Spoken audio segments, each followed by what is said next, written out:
Here's a truth we don't talk about enough. The only thing worse than having no plan is having a plan that no longer fits who you are or who you're becoming. That's why we prototype in the first place. Not to create a perfect plan, but to create a living plan. One that shifts and grows as you shift and grow. About 10, 12 days ago, if you've been following along in this series, you developed your own Good Life project, a project to help you find greater meaning and purpose in life, direction, find happiness, life satisfaction, whatever that project was about. You started to develop it and design a prototype. A 30-day prototype has been the goal. But since then, since we started this prototyping process, we've learned a lot about core values and sacred anchors and additional strengths and things that you are learning about yourself. So maybe your prototype needs to take those new things that you've learned into account. And so that's what this next step is all about, is to check in with yourself, what you've been learning against your Good Life project prototype. So there's a good chance you've changed a little bit in this process of what you've been learning about yourself and also implementing your project. But even if you haven't changed much in the last few weeks and you haven't developed any new significant habits or life changes, you have learned a lot more about yourself that you may want to take into account as you develop your project moving forward. At the very least, you have a greater awareness of what's most important to you, what matters most to you, what your core values and sacred anchors are. So that can be significant in moving forward. You also have a good sense of where you want to end up 10 years from now. And so this project that you're developing for the next year needs to be in alignment with that 10-year ideal state. So that means your Good Life project may just need a little bit of refinement to accommodate what you've been learning. This is how real change happens. You reflect on what you want to change, you take into account new things you're learning as you're prototyping, and you make adjustments and refinements. You just want to make sure that your Good Life project, this life change project that you're developing, is a good fit for where you are as you continue to grow. You can make these refinement check-in points throughout your year-long project. And hopefully as you do that, you'll find that you're in better alignment with the things you're learning along the way. Welcome back to the Good Life Lab. I'm Dr. Dave, and we're on day 20 of the series of Languishing and Lost to a Good Gay Life. And we have one more day after this, day 21. That was my initial promise to kind of get us to 21 days. If you've been following along and doing the exercises, hopefully you've been seeing some, if not significant, changes in your direction. You have small habits that you're developing or small realizations you're discovering. If you can continue on past this 21 days or however long it's taken you to get through these videos, and I really recommend trying to shoot for a year of committing to something long term. That's when I've seen the biggest change in my life is not just a month that's good, but that gets you started, but following through to 6 months, a year, to make sure that these new changes you want, the goals that you have, become kind of like cement. You're in the wet cement phase right now, where you're just things are beginning to take shape, and you need to commit to something longer term. So these things become true habits, and life change sets in like a solid concrete. So just a quick review over the last 19 days and what's been covered in this compass framework as part of my Good Life positioning system. We've talked about the C in compass, which stands for clues and coordinating points. The O, origin story and heroic journey. The M is what makes you come alive, the passions and interests that you have. Then we have the P, which stands for powers and personal strengths, those things that are your true genius and set you apart. The A stands for allies, tribe, and accountability. So finding those people that can support you, but also keep you accountable in an encouraging way. And then we have the sacred anchors and core values, what really grounds you, and then also what's most important to you. Those are the kind of the two components of that. And then the last S in compass is a symphony of self-care and service. So a balance of not just kind of what makes you come alive, what your passions are, but then how can you meet those needs and the people that you want to serve and help in some way. So that's just a quick overview of where we've been. And yesterday we talked about the Good Life North Star statement. So this like purpose or mission statement that you have, that this compass process can help you shape into something that can keep you focused on what's most important to you. I've called it the Good Life North Star statement. And so now on day 20, we're just trying to make sure that your prototype, your Good Life project prototype that you started several days ago, hopefully, is in alignment with your Good Life statement. And then also the 10-year projection that we worked through called the remarkable Memento Mori 10-year Good Life quest is so we just want to make sure those three things are in alignment: your Good Life project, your Good Life North Star statement, and then the remarkable 10-year quest exercise. All those things are additional kind of like coordinating points like we've been talking about. So some research to back this up and what I'm talking about today, making sure things are in alignment with who you're becoming. Behavioral science shows that identity-based change lasts the longest.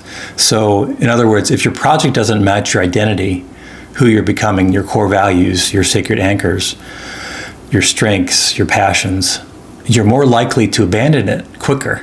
So keep that in mind. You want to make sure that what you're doing is in alignment with who you are and what's most important to you. Behavioral science also suggests that small aligned actions create the biggest long-term change. So tiny habits, tiny experiments that you do to develop tiny habits can have long-term lasting impact on big goals. So that's kind of the idea of small aligned actions create the biggest long-term change. So another behavioral science truth is that reflection plus refinement increases success dramatically. So if you take time to reflect on things like we're doing now on this day, and reflect on your prototyping, your project, and then what refinements you want to make, that has dramatic impact on your success if you can do that. So in other words, it's not failure to adjust what you're doing, it's just good design. So to wrap up this section on behavioral science facts, we can look at purpose research as well, and it suggests that when a project includes even just a hint of service to others, your motivation to keep going skyrockets. So you want to have that balance of service to others, not just following your passions. Humans are wired to keep going when someone else benefits. Let me just remind you, as I've done in previous videos, that I'm starting a Queer Men's Good Life group coaching waitlist. I'd like to have a group of about 12 people, not more than that, to walk through these concepts together and to provide support and accountability and encouragement for the goals that we have for our lives. So look at the link below, and hopefully I'll see you in the group. I'm going to share with you a personal story around how refining my projects have made them better. It's been a part of all my projects, this refinement prototyping process. So I'm going to walk you through a project that I did called the Gratitude Visit, and just kind of talk through some of the things I did along the way to change, to adjust. So I think you've heard me talk about this a little bit before, but essentially the Gratitude Visit was I think it was my early 50s. And I'd still been dealing with some seasonal depression. I'd had, I think, probably clinical depression on and off throughout my life. If not clinical, then serious depression. I was on medication for a while, but that subsided as things started to get better in my life, but still struggled with depression during the winter times and just this low sadness, melancholy. And I really thought I want to try to deal with this. As I was looking through the positive psychology research, I was trying different things to see how they impacted me. And I came across this research that suggested that if you write and read a letter of gratitude to someone who's made a difference in your life, that your mood, as well as the person you read the letter to, is boosted for up to a month afterwards. Some studies said 3 months, but a month was about kind of what the average was. And so I took that as an idea, as a sign that maybe I can try this to boost my mood. The studies didn't really say this, but I thought if I did this back to back for a year, that maybe things would shift for me. And so that came after months of research in the positive psychology world.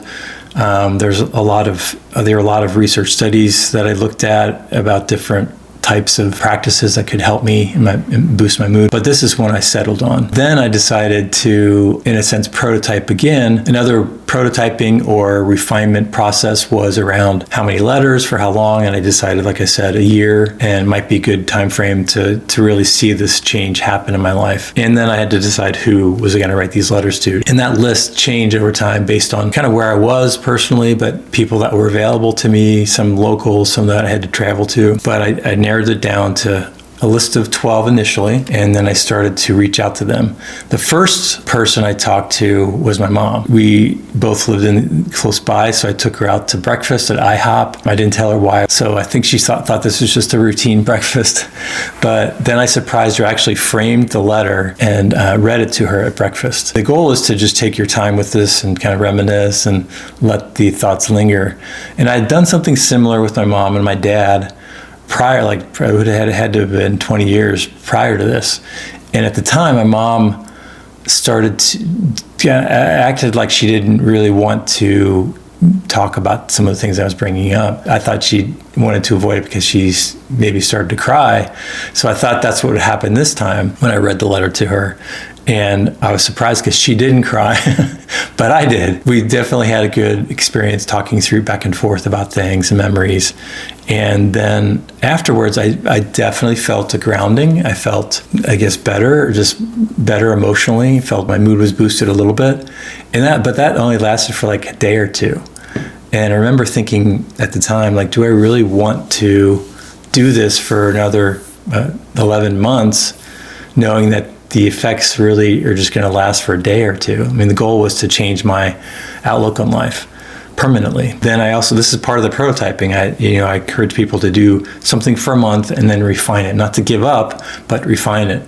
And I decided at the time, I was a turning point for me. It's like, do I want to keep this going? Because it's a lot of work for me to write a meaningful letter. It took me the month to really think through things. But I decided part of gratitude is really about doing this for somebody else. And so that's where the balance of, I was trying to do this to boost my mood, but I also wanted to give this as a gift to somebody else. From the research, actually, the person who receives the gratitude apparently has a better reaction, a longer lasting reaction to the gratitude, the recipient. And so with that in mind, I decided it's not just for myself, it's really for the other person. I would keep going for that year. And I did. And that made the biggest difference because it was 2017 I did the project, and I really haven't had a significant downturn in terms of my depression in the winter months. And so we're in the middle of winter now, and I remember how I felt prior to 2017 and why I did the project. But I have moments of melancholy throughout my year, but really it hasn't returned like it was before. So all that came through just persistence, but also prototyping and then recommitting myself to my project in some way. So that's how these projects work. You really, the goal is to get started on something, experiment, reflect on that experiment, then make refinements, but keep going. Don't give up on your project completely. You want to change it, but not abandon it. So now that you've seen how refinement helped me in my project and helped me keep going, let's walk through a structure to help you reflect on your own project and hopefully refine it in a good way. So today I have a couple points of application for you. First, just take a few minutes to remind yourself of your Good Life project, where you started maybe 2 weeks ago, how prototyping has been going, and just what is your Good Life project? What is your intention for the year ahead? Hopefully you've given your project a name and even a subtitle, and then maybe there are the core intentions that you have, 1, 2, or 3. I've actually had one core intention sometimes to get happier, to get less depressed in the wintertime, to 3 core intentions, Project 46, for example, which had I want to find love in life, peace with God, and a job I like. And even up to, you could say 12 intentions, really around one core kind of concept, 12 months to live. I wanted to follow through on these passions and interests I had, one different idea, passion each month for that year. So you could have a number of different areas you're focused on. It really helps to have one good, solid, basically subtitle, and then a few core intentions for the year. So think through what those are for you. Hopefully you've established those early on. If not, take some time to do that now. It also helps to think through where you want to end up a year from now. What are your end goals? And looking back a year from now, where do you want to have gone, traveled, and accomplished over this next year? The second step here in application is to pull out your exercise, the remarkable Memento Mori 10-year Good Life Quest exercise. And the end result of that was to create like a vision journal or a vision board. So to represent images, to represent your goals for the next 10 years, like where you want to end up 10 years from now. So pull that out, that vision board, that vision journal, and just look at that and see if your project that you have in mind for this next year is really in alignment with your 10-year vision. And take some time to kind of see if those two things are in alignment. The third step here in application is to then pull out your Good Life North Star statement as well, which is like your mission or purpose statement, and see if your project is an expression of that statement, to see if those two things are in alignment. Your Good Life North Star statement and your Good Life project, are those two consistent with each other? And then I've created as a final checkpoint these 10 questions for you to reflect on. If you have the majority of them, say 6 or 7, that are yes, that are an affirmation of your Good Life project, then you're going in the right direction. If you have fewer than that in terms of yes to these questions, then you might want to look at refining your project a little bit more. So here are the questions I want you, and it's based on the compass framework. So the C, does this project follow a breadcrumb or synchronicity that keeps showing up? So is your project a response to or have take into account themes that you've seen present in your life the last few months even, but maybe even further than that in your past, your origin story, which gets back to origin story. This questions around origin story, heroic journey. Does this honor your story? Does this project you're developing honor your story or heal something inside it? Third question, does it feel like an adventure full of challenge and risk and potential reward? So these are just yes or no questions to check in with you. Under the M, or what makes you come alive compass point, does your Good Life project design energize you, even if it's just a little bit?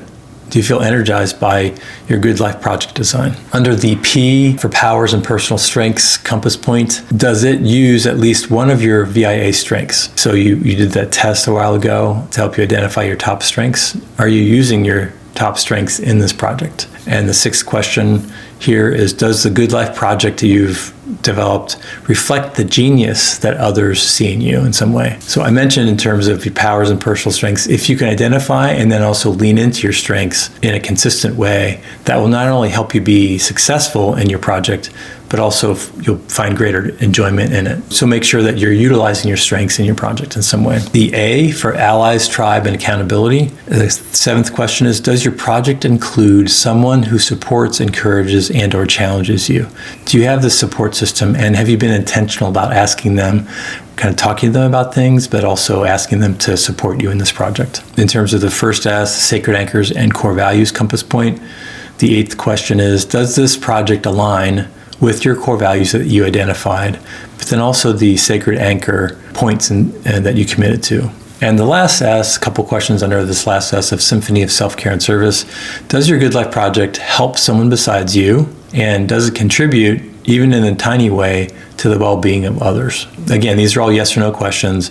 If you have at least, I'd say 7 out of 10 of these yeses, then you're probably in a good position. You're in alignment with your strengths and your passions and everything, and you'll be more likely to succeed in your project. If not, you maybe look at your project again and see how you can add some of these elements in. So all that we've been talking about today is just a way of checking in with your project and all that you've been learning along the way the last couple weeks about yourself, making sure that everything's in alignment to be the most successful that you can be, but also to enjoy your project in the long run. Because if you can enjoy it, you're more likely to keep going with it. So the goal here is not just to push through and to persevere and to grit, to hold on, which is important.